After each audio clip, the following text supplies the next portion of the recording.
Before World War I, Soviet Union and the United States were on neutral terms, but time passed between 1981 and 1991 witnessed a dramatic change in the relationship over the years. At the time before World War I, Russia was ruled by Tsar and lived under the old order, and most lived in poverty. Old order was abolished in 1905 due to a revolution that was a wave of political and social unrest through the vast areas of the Russian Empire. Some were directed at the Soviet government, while some were undirected, like worker strikes, peasants' unrest, and military mutinies.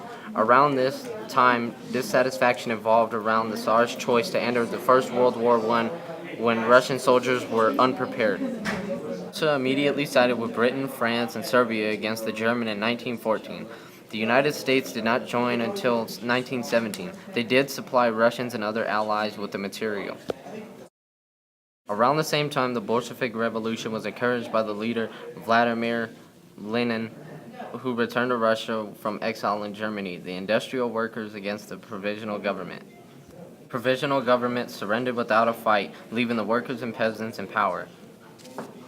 Following the Bolshevik Revolution, the U.S. withheld official and unofficial recognitions of the Bolsheviks' new government. The United States did not re-establish diplomatic relations with the Soviet Union until 1933. They eventually led into World War II to fight together. Then we led into the Proxy Wars. The Proxy Wars was a conflict where two superpower nations were helping smaller nations without directly getting involved.